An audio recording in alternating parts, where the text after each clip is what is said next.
Hi, I am Professor L.K. Gavel, Department of Computer Science, Government GSG PG College, Balod.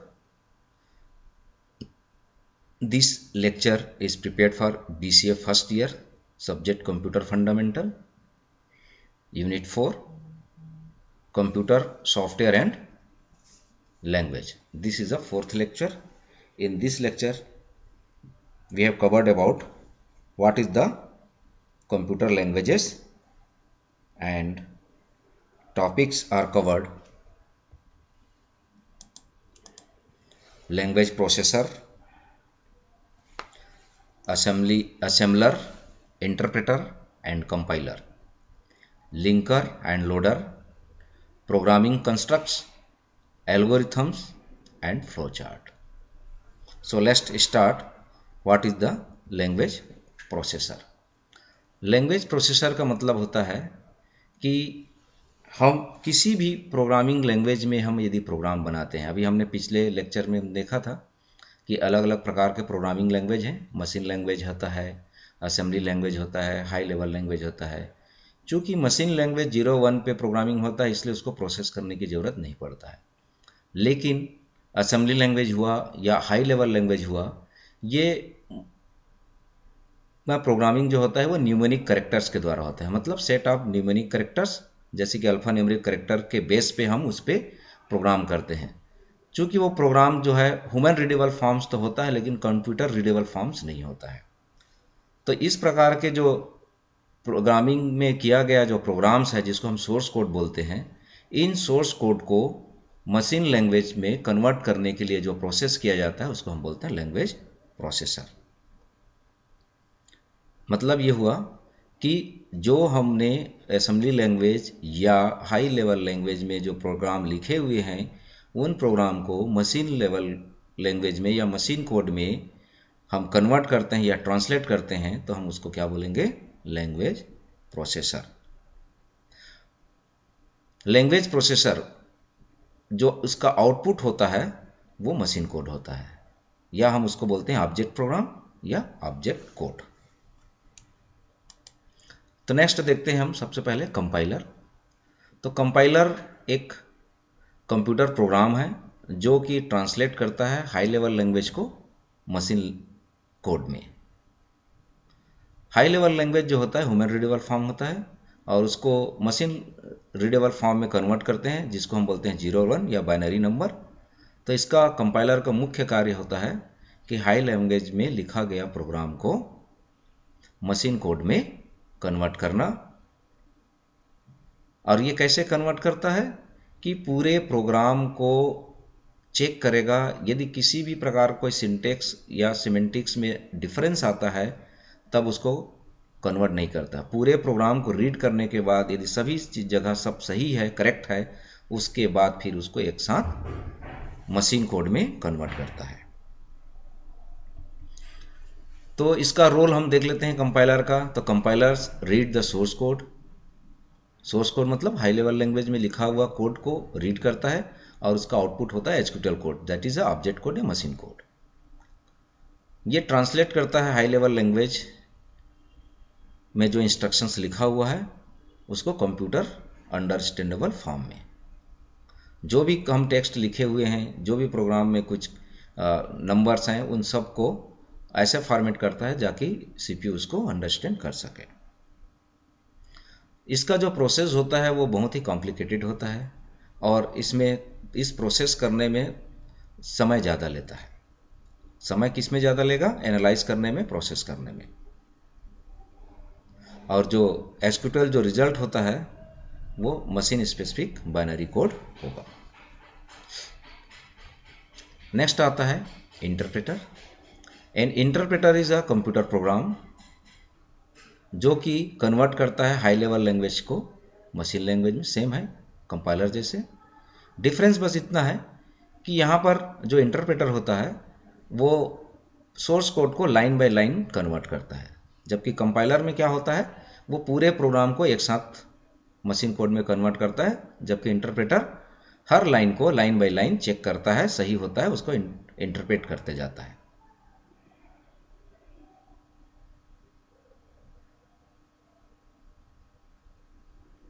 मतलब दोनों का काम एक ही है, डिफरेंस इतना है कि काम करने के तरीका में। तो हम देखते हैं इसका दोनों का बेसिक, इसका रोल पहले देख लेते हैं। तो कंपाइलर इंटरप्रेटर का जो रोल है वो सोर्स कोड को लाइन बाय लाइन कन्वर्ट करता है मशीन कोड में run time. Interpret complete translate a program written in high level language into machine language, ये भी वही काम करता है। इंटरप्रेटर अलाउ करता है education and modification of the program while its execution के दौरान यदि कहीं गलती है तो इंटरप्रेटर उसको मॉडिफिकेशंस के लिए अलाउ करता है, जबकि कंपाइलर में जब तक सही नहीं होगा तब तक वो कंपाइल नहीं करेगा। ये रिलेटिव कंपाइलर की तुलना में एनालाइज और प्रोसेसिंग करने में लेस टाइम लेता है, कम समय लेता है, और इसमें जो प्रोग्राम एजुकेशन जो होता है वो कंपाइलर के कंपेयर में स्लो होता है। हम इसमें देख लेते हैं कंपाइलर और इंटरप्रेटर एक्चुअल में क्या है, क्या डिफरेंस है। तो compiler transform code written into high level language programming into the machine code at once, मतलब एक साथ।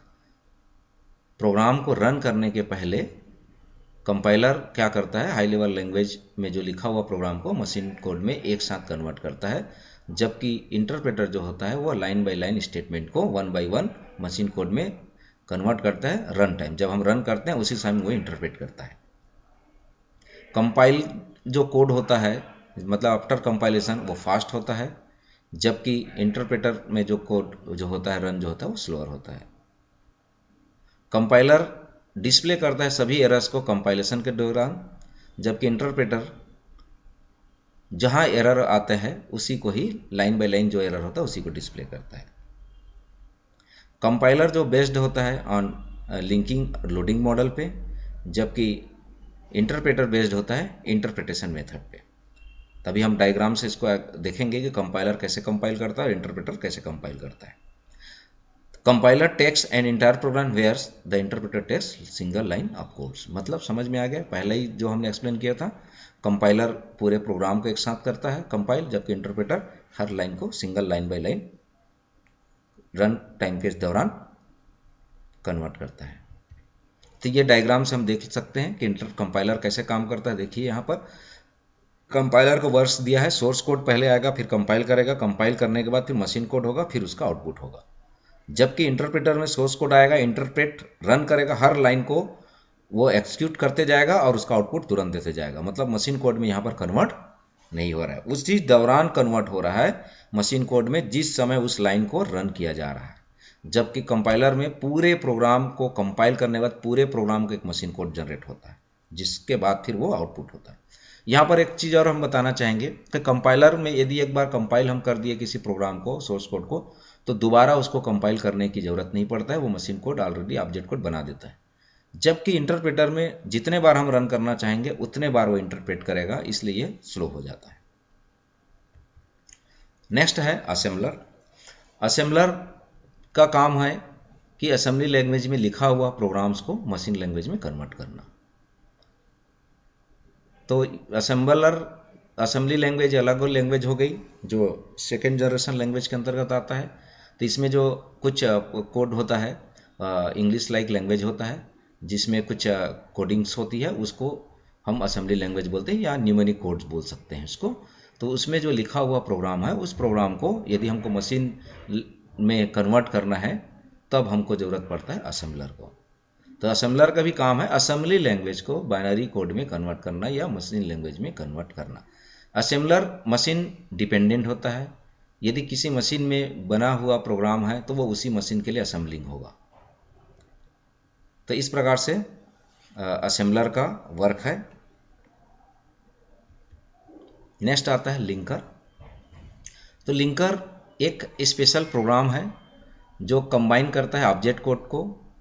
जब ऑब्जेक्ट कोड कब जनरेट होता है, कंपाइल के दौरान या असेंबलिंग के दौरान, और उसके बाद और कोई भी एक्स्ट्रा एग्जीक्यूटेबल फाइल है, कोई अलग फाइल है, उन सारे लाइब्रेरी फाइल्स को लिंक करता है रन करने के पहले, एक्सिक्यूट करने के पहले। तो एग्जीक्यूशन के दौरान आफ्टर कंपाइलेशन और before execution they are linking all other file जो उस प्रोग्राम के लिए बहुत ही आवश्यक है एक्सिक्यूट करने के लिए। तो लिंकर का काम लिंक करना है। दो प्रकार के लिंकर्स हैं, linkage editor and dynamic linker. तो लिंकेज एडिटर किसको जनरेट करता है? रीलोकेटेबल एग्जीक्यूटेबल मॉड्यूल्स को, जबकि डायनामिक लिंकर होता है एक्सटर्नल मॉड्यूल्स जो होता है उसको जब तक जनरेट नहीं होता, लोड नहीं हो जाता, तब तक वो उसको लोड करता है। मतलब यहाँ पर डायनेमिक लिंकिंग जो होता है वो रन टाइम होता है। रन टाइम मतलब रन करते समय ही उस समय जो भी मॉड्यूल्स उसके ज़रूरत पड़ती है उसको वो लिंक करता है।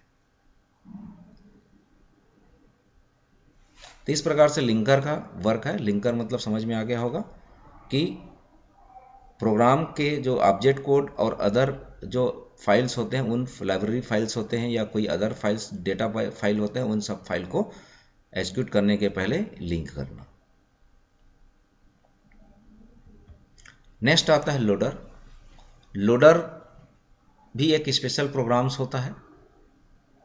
ये लोडर जो होता है जो ऑब्जेक्ट कोड को एज ए इनपुट लेता है जहां लिंकर से मिलता है और उसको मेमोरी में लोड करता है। कौन सा मेमोरी? मेन मेमोरी में। और मेन मेमोरी में लोड होने के बाद ही एक्सिक्यूट होता है। मतलब जब कोई प्रोग्राम्स को हम एक्सिक्यूट करते हैं तो एक्सिक्यूट करने के पहले कंपाइल होता है। कंपाइल होने के बाद जो ऑब्जेक्ट कोड बनता है उसके बाद कई अदर फाइल होता है, वो फाइल क्या होगा? लिंकर के द्वारा लिंकेज होगा। उसके बाद जो आउटपुट मिलेगा उस आउटपुट फाइल्स को मेमोरी में लोड करेगा। मेमोरी में लोड करने के बाद फिर वो एक्सिक्यूट करता है। तो लोडर का मुख्य कार्य होता है जो लिंकर से आउटपुट जो मिला है उस आउटपुट्स को या उस कोड को मेमोरी, प्राइमरी मेमोरी में लोड करना। लोडर बेसिकली तीन प्रकार का होता है: absolute loading, relocatable loadings and dynamic run time loadings. यहाँ पर डायग्राम से आप समझ सकते हैं कि किस प्रकार से लिंकर एंड लोडर जो है काम हो रहा है। तो देखिए यहाँ पर सोर्स कोड दिख रहा है। सोर्स कोड कंपाइलर पे गया, कंपाइलर कंपाइल करने के बाद ऑब्जेक्ट कोड बनाया, फिर लिंकर पे गया, एडिशनल फाइल जो है वो लिंकर में आ गया। लिंकर के बाद एक्सिक्यूटेबल फाइल बन गया। इस एक्सिक्यूटेबल फाइल जब भी बना, लिंकर का जो आउटपुट हुआ वो लोडर में गया और लोडर कहाँ पर? मेमोरी में गया। अब मेमोरी से सीपीयू क्या करेगा? उस एक्सिक्यूटेबल फाइल को एक्सिक्यूट करेगा। तो इस प्रकार से लिंकर और लोडर का वर्क है। तो यहाँ पर हम बेसिक डिफरेंस देख लेते हैं लिंकर और लोडर का। तो the main function of the linker is to generate executable file. Clear है? एक्सिक्यूटेबल फाइल को जनरेट करना। जबकि लोडर का मेन फंक्शन होता है उस एक्सिक्यूटेबल जो फाइल है उसको मेमोरी में लोड करना। लिंकर जो होता है वो इनपुट लेता है ऑब्जेक्ट कोड जो कंपाइलर या असेंबलर से जनरेटेड होता है, जबकि लोडर के लिए इनपुट फाइल होता है लिंकर से जो आउटपुट मिलता है। Linking can be defined as a process of combining various piece of codes and source code to obtain executable code. तो लिंकिंग का जो मेन ऑब्जेक्ट है, जो प्रोसेस होता है, वो जो डिफरेंट पीस ऑफ कोड्स होते हैं उनको कंबाइन करना सोर्स कोड के साथ। जबकि लोडिंग का मेन डिफाइन होता है, मेन प्रोसेस होता है जो भी एक्सिक्यूटेबल कोड आया उसको मेन मेमोरी में लोड करना फर्दर एग्जीक्यूशंस के लिए।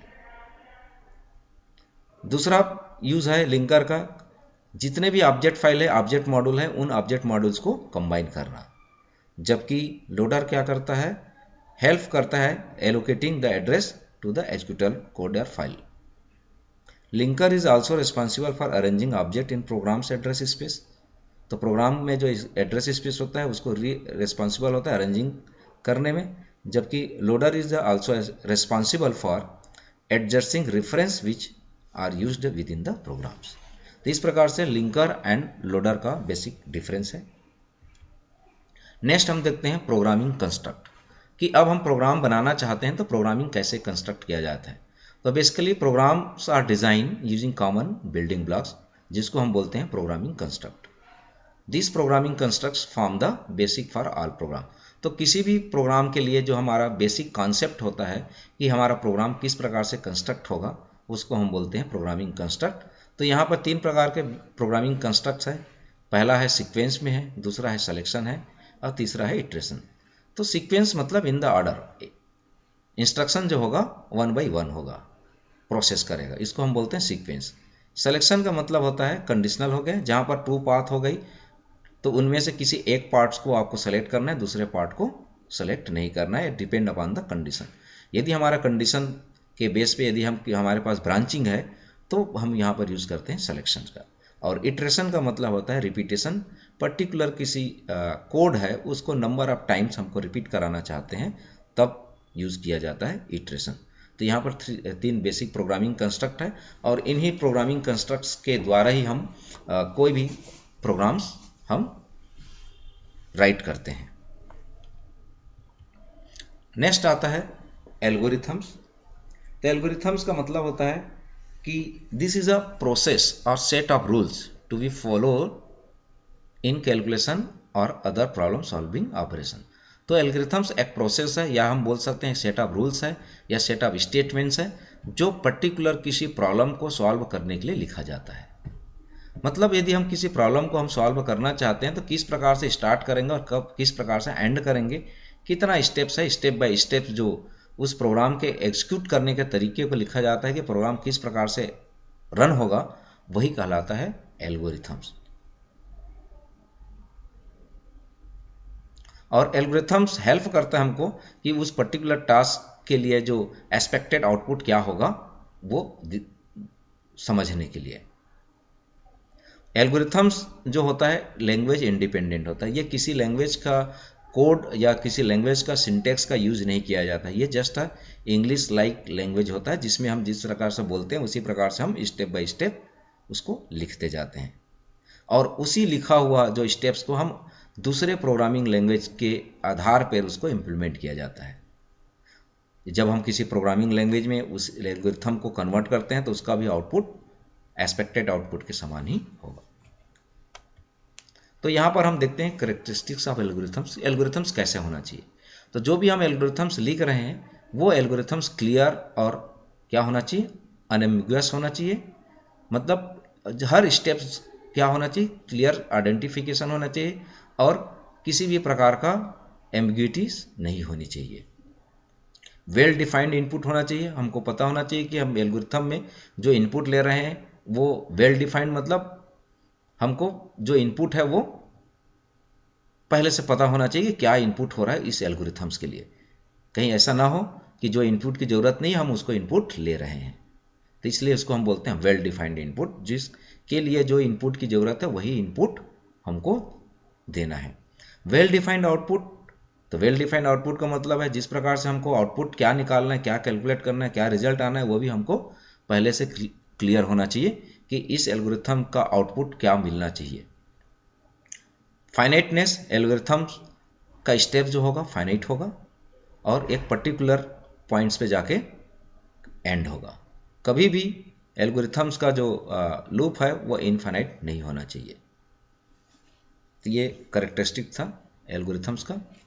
और फिजिबल होना चाहिए। फिजिबल का मतलब होता है सिंपल, जेनरिक, प्रैक्टिकल होना चाहिए, इजी अंडरस्टैंडेबल होना चाहिए जिसको हम इम्प्लीमेंट कर सकें। लैंग्वेज इंडिपेंडेंट होना चाहिए क्योंकि तक पर्टिकुलर किसी लैंग्वेज को आधार मानकर हम एल्गोरिथम नहीं लिखना है। हमको एल्गोरिथम जो लिखना है वो जनरल प्लेन इंस्ट्रक्शन होना चाहिए, जनरल लैंग्वेज में जो इम्प्लीमेंट होना चाहिए। जब भी हम इसको इम्प्लीमेंट करना चाहें किसी भी प्रोग्रामिंग लैंग्वेज में तो उसका जो एक्सपेक्टेड आउटपुट है वो सेम होना चाहिए।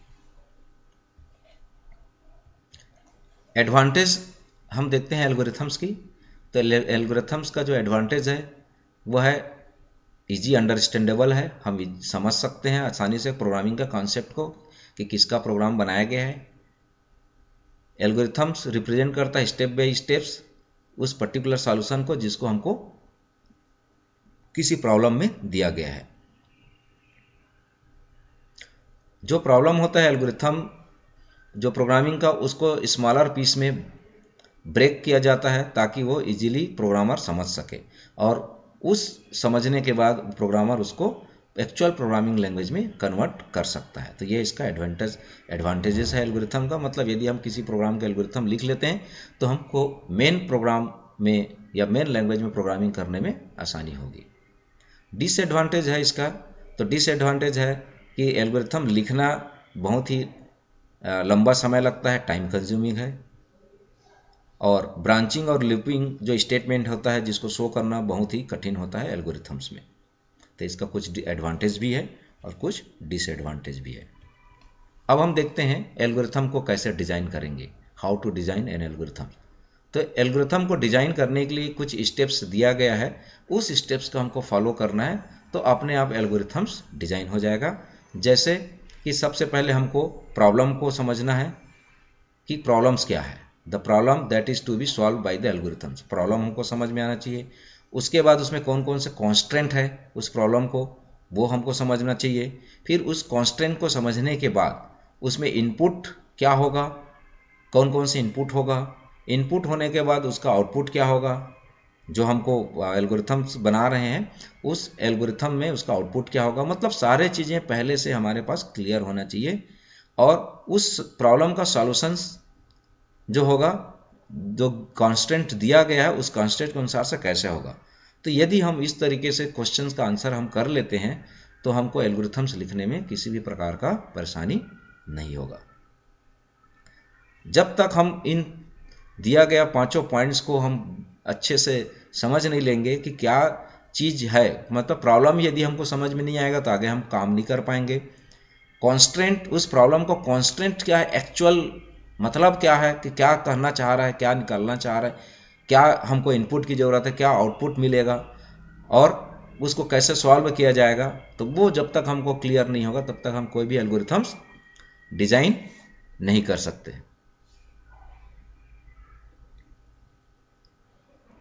नेक्स्ट हम देखते हैं, एक एग्जाम्पल के थ्रू हम एक्सप्लेन करना चाहते हैं। एक दो एग्जाम्पल हमने लिया है, उस एग्जाम्पल को कैसे सॉल्व कर रहे हैं। देखिए पहला एग्जाम्पल है, दो नंबर को हमको ऐड करना है और वो दो नंबर यूज़र के द्वारा एंटर किया गया है। मतलब कोई भी दो नंबर को यूज़र एंटर करता है उसका एडिशन निकालना है। तो पहला स्टेप्स होता है स्टार्ट, शुरुआत हम कहाँ से करेंगे, स्टार्ट से करेंगे। तो दो नंबर दिया गया है, हमारा प्रॉब्लम्स क्या है, दो नंबर को, तो दो नंबर को हमको रीड करना है। तो read the value of number 1 and number 2, step 1 हो गया। जब तक दो नंबर को हम एंटर नहीं करेंगे, क्योंकि क्वेश्चन में दिया गया है कि दो वैल्यू यूजर के द्वारा एंटर किया गया जाएगा, है ना, एंटर बाय द यूजर। तो इंटर करवाएंगे तो दो नंबर रीड करेंगे कहाँ से, यूजर के द्वारा। तो वो कहाँ स्टोर हो गया, num1 एंड num2। अब क्या करना है, ऐड करना है। तो ऐड करेंगे हम num1 एंड num2 को और उसका जो आउटपुट होगा ऐड करने के बाद उसको हम कहाँ असाइन कर देंगे, सम में। तो उसको हमने कैसे लिखा, add num1 and num2 and assign the result to some.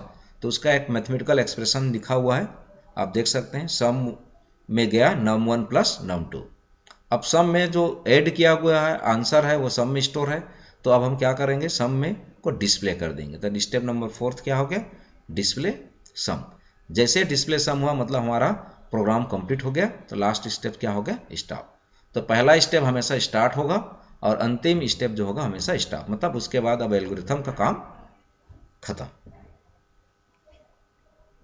Second example हम देखते हैं, दो नंबर में से लार्जेस्ट नंबर कौन सा है उसको निकालना। तो ये सिलेक्शन वाली बात हो गई जो हम एल्गोरिथम में देखे थे। पहला वाला जो एग्जांपल था वो सीक्वेंस था, लाइन बाय लाइन गया। अब यहाँ पर आप देख सकते हैं सिलेक्शन। तो यहाँ पर आप देख सकते हो पहला स्टेप हमेशा स्टार्ट से शुरू होगा। अब दो नंबर में बड़ा नंबर खोजना है तो हमारा इनपुट क्या होना चाहिए, दो नंबर होना चाहिए। तो हमने रीड किया वेरिएबल ए एंड बी, दो नंबर को हमने एक वेरिएबल में ए को रखा, दूसरा वेरिएबल में बी को रखा। अब स्टेप 3 होगा। अब यहाँ पर आ गया स्टेप 3 में सिलेक्शन कि बड़ा नंबर कौन सा है। तो हमने कंडीशंस लगाया, if A is greater than B, मतलब यदि ए की वैल्यू, ए में जो भी वैल्यू है वो बड़ा है बी से, तो ए इज लार्जर नंबर। तो डिस्प्ले क्या कर देंगे, ए इज लार्जर नंबर। मान लो यदि ए में लिखा हुआ वैल्यू बड़ा नहीं है बी से, तो कौन बड़ा होगा, display B is greater number. यहां पर एक कंडीशन और आ सकता है, इक्वल ए और बी में यदि सेम वैल्यू है तो एल्स में हम लिख सकते हैं डिस्प्ले बी इज ग्रेटर और ग्रेटेस्ट वैल्यू और इक्वल। या फिर हम यहां पर एक और कंडीशंस लगा सकते हैं, एल्स के बाद अगेन चेक कर सकते हैं, if A is B is greater than A, else के बाद तो अब हम बी इज ग्रेटेस्ट नंबर हो सकता है, और एल्स करके हम लिख सकते हैं ए और बी आर इक्वल्स। तो इसको हम थोड़ा सा और मॉडिफाई किया जा सकता है इस एल्गोरिथम्स को, लेकिन ये सिंपल एल्गोरिथम है, दो नंबर दिया गया है तो उसमें से बड़ा नंबर कौन सा होगा। और फोर्थ स्टेप्स क्या हो गया, स्टॉप।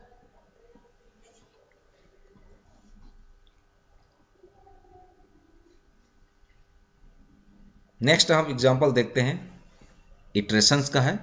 तो यहाँ पर हमने इटरेशंस के लिए हमने एग्जांपल दिया है factorial of number enter by the user, मतलब कोई भी नंबर का फैक्टोरियल निकालना है जो यूजर एंटर करे। तो यहाँ पर क्लियर है, यूजर एक ही नंबर को एंटर करेगा क्योंकि एक नंबर का हमको फैक्टोरियल निकालना है। तो स्टार्ट पहला स्टेप्स हो गया। ये प्रोग्रामिंग, अब फैक्टोरियल निकालने के लिए हमको फैक्टोरियल का मीनिंग समझना पड़ेगा कि फैक्टोरियल कैसे निकाला जाता है। तो फैक्टोरियल कैसे निकाला जाता है, किसी भी नंबर का फैक्टोरियल यदि हमको निकालना है तो हम थोड़ा सा इसको एक्सप्लेन कर दे रहे हैं। मान लो हमको 5 नंबर का फैक्टोरियल निकालना है, तो 5 का फैक्टोरियल क्या होगा, 5 का फैक्टोरियल होगा 5 इंटू 4 इंटू 3 इंटू और 2 इंटू 1। ये क्लियर हो गया फैक्टोरियल ऑफ 5। तो अब हम इसको लूप चलाएंगे कि जो नंबर हमने लिखा है उस नंबर से एक एक कम जाएगा, या फिर इसको दूसरे तरीके से हम बात कर सकते हैं कि एक से लेके उस नंबर तक हम मल्टीप्लाई करें, और मल्टीप्लाई करने के बाद जो भी वैल्यू आता है वो उसका फैक्टोरियल होगा। तो इसीलिए हमने यहां पर लिया है फैक्टोरियल में फैक्टोरियल इक्वल टू 1। क्यों? क्योंकि फैक्टोरियल एक वेरिएबल लिया है जिसमें हमने 1 लिया है, और 1 से किसी को भी हम मल्टीप्लाई करेंगे तो वही नंबर आएगा जो नंबर हम दें। यहां पर i को हमने इनिशियलाइज कर दिया, read the value of n। अब यहां से एक्चुअल प्रोग्राम होता है, this is a initialization constant है। तो फैक्टोरियल 1 इक्वल टू 1 है और i इक्वल टू 1। तो ये मान लो, देखो हम यहां पर बात करते हैं, यहां पर कैलकुलेशन में समझ में आ जाएगा। हमने n को रीड किया, n मतलब मान लो 5 है, ये 5। तो हम इसको कब तक चलाएंगे, जब तक 1 से यदि शुरू करते हैं तो 5 बार चलेगा, मतलब n तक। यदि हम इसको i मान लेते हैं, i इक्वल टू 1 हमने लिया है शुरू में, तो i का मान 1 है, तो i की वैल्यू कब तक जाएगा, जब तक कि i की वैल्यू 5 नहीं हो जाता। तो यहाँ पर हमने क्या लिखा है, i इक्वल टू n, कब तक, जब तक कि i की वैल्यू नहीं हो जाता। और हमने क्या कैलकुलेट कर रहे हैं, factorial equal to factorial into I. मतलब ये मान के चलो कि इसको उल्टे तरीके से यदि हम बात करें तो फैक्टोरियल में वैल्यू है हमारा 1 और आई की वैल्यू है हमारा 1। तो 1 इंटू 1 इक्वल टू 1 क्या हो गया, 1, और ये क्या हो गया, 1 में स्टोर हो गया, फैक्ट में स्टोर हो गया, जो फैक्टोरियल हमने लिखा है। ठीक है, एफ में स्टोर हो गया, एफ हम लिख देते हैं फैक्टोरियल। अब उसके बाद आई की वैल्यू क्या हो जाएगी, 2 हो जाएगी। क्यों? क्योंकि i प्लस प्लस है, i की वैल्यू स्टार्टिंग है। तो अब फिर से क्या हो जाएगा, ये फैक्टोरियल की वैल्यू 1 है, तो 1 इंटू आई की वैल्यू क्या हो गया, 2 हो गया, इक्वल टू कितना आया, 2 हो गया। अगेन फिर i की वैल्यू क्या हो जाएगी, 3 हो जाएगी, तो 3 हो जाएगी। अब यहां पर फैक्टोरियल की वैल्यू क्या है, 2 है, तो 2 इंटू 3, i की वैल्यू 3 है, तो कितना हो गया, 2 इंटू 3 मतलब 6। अगेन i की वैल्यू क्या हो जाएगा, 4 हो जाएगा। तो अब f फैक्टोरियल की वैल्यू कितना है, 6 हो गया, तो 6 इंटू आई की वैल्यू क्या आ जाएगी, 4 आ जाएगी। तो 6 इंटू 4 कितना हो गया, 24। 24 ठीक है। 24 होने के बाद फिर से आई की वैल्यू क्या हो जाएगी, 5। 5 होने के बाद फिर से ये स्टेप्स कैलकुलेट करेगा, तो 24 इंटू 5, 24 इंटू 5 मतलब हो गया 120। ठीक है, 120। फिर से इसको कैलकुलेट करने के बाद ये आ गया 120। अब फिर से i की वैल्यू क्या हो जाएगी, 6 हो जाएगी। 6 जब i की वैल्यू होगी तब ये लूप देखो क्या हो जाएगा, i की वैल्यू 6 है और n की वैल्यू क्या है, 5, मतलब अब बराबर नहीं है। तो इसलिए क्या हो जाएगा, इस लूप जो चौथा स्टेप्स है खत्म हो जाएगा। ये जो लूप अभी चल रहा था रिपीट स्टेप्स, ये खत्म होके कहां पर आ जाएंगे, अब हम स्टेप 5 में। अब स्टेप 5 में हमने फैक्टोरियल को डिस्प्ले कराया, तो स्टेप 5 में फैक्टोरियल का वैल्यू क्या है, 120। तो इस प्रकार से 5 का फैक्टोरियल्स हम निकाल लिए। तो ये रिपीटेशंस है एल्गोरिथम से, इसको थोड़ा सा आप प्रैक्टिस करेंगे तो समझ में आ जाएगा कि किस प्रकार से हमारा फैक्टोरियल का प्रोग्राम एग्जीक्यूट हो रहा है।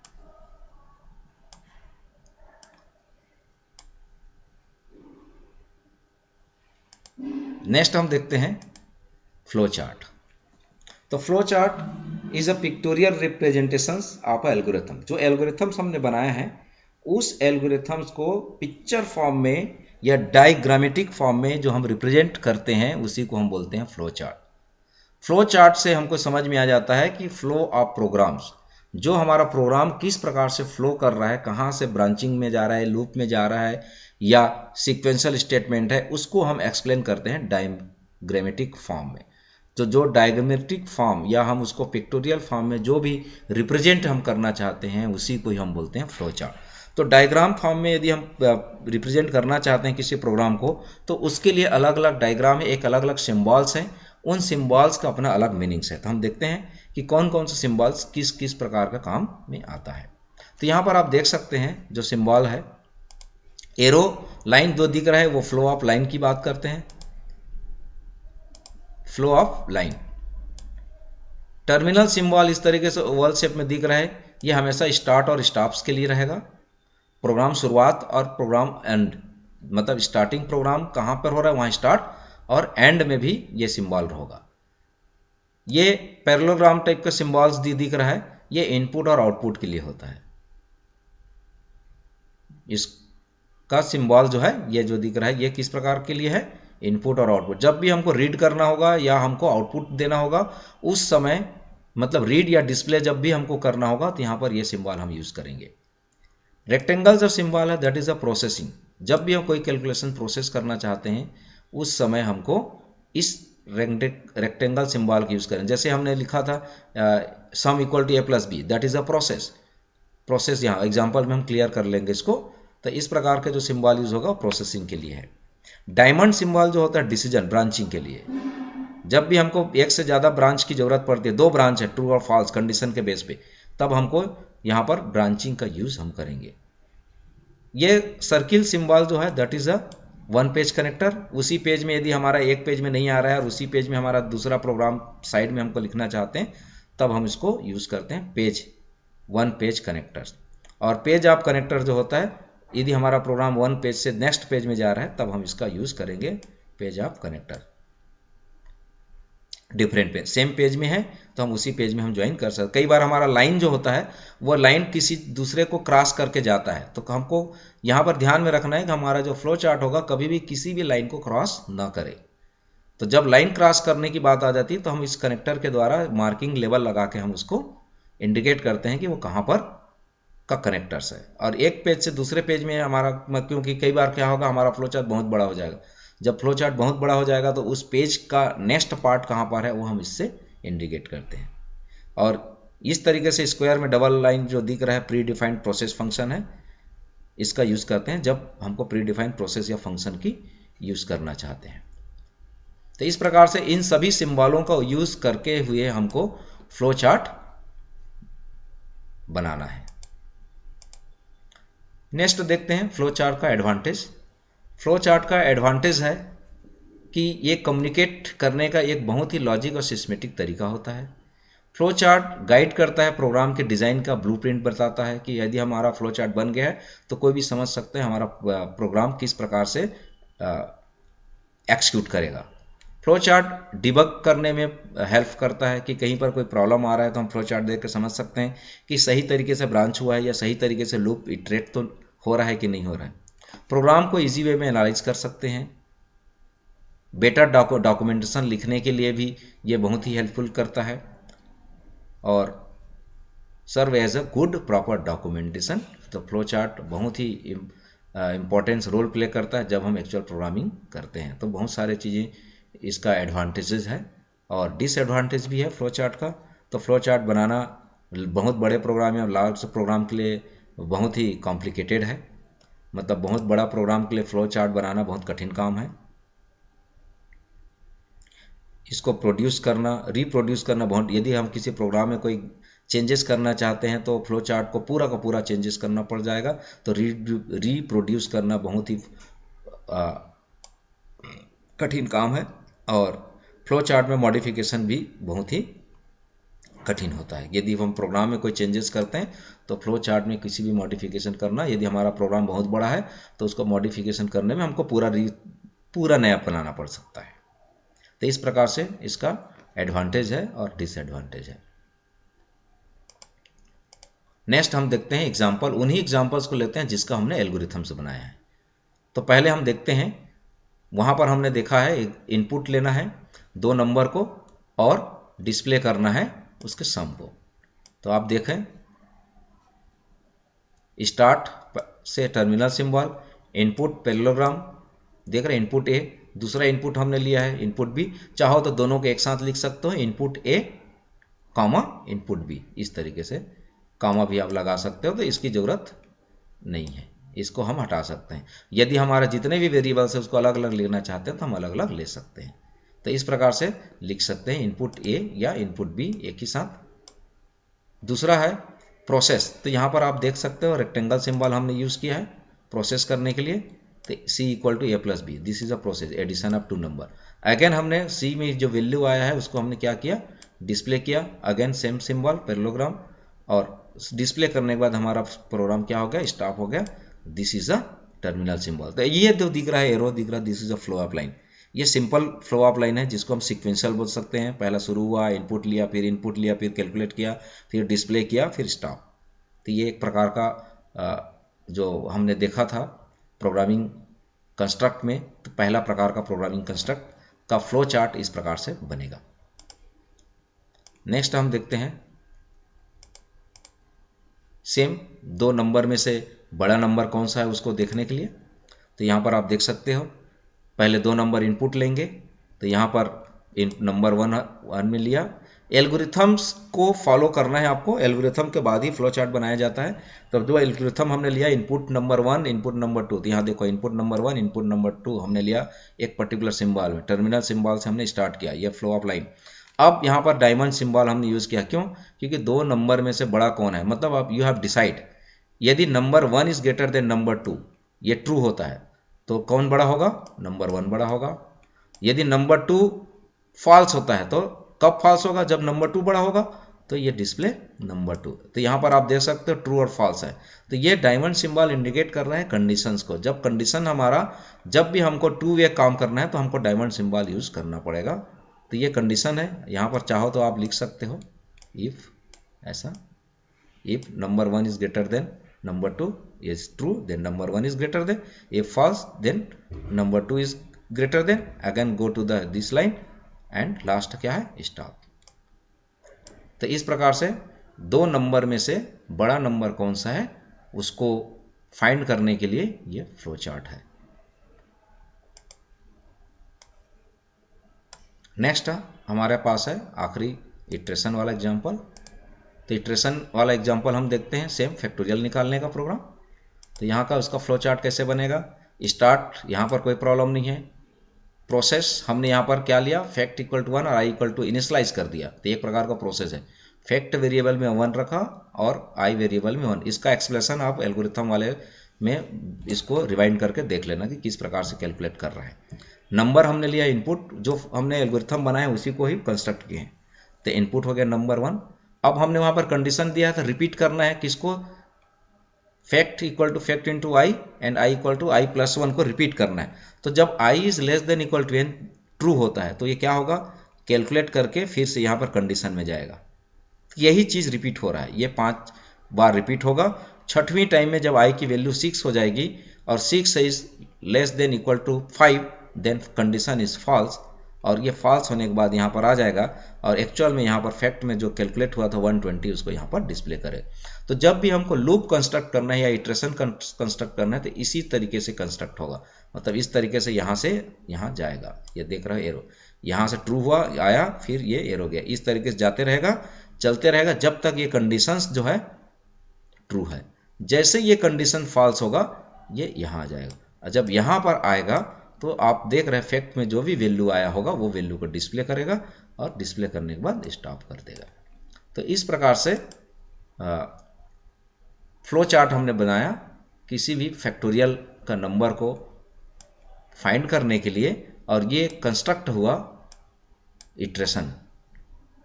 तो इस प्रकार से हम फ्लो चार्ट को देख लिए कि किस प्रकार से हमको फ्लो चार्ट डिजाइन करना है और किस प्रकार फ्लो चार्ट हमको बनाना है। Thank you.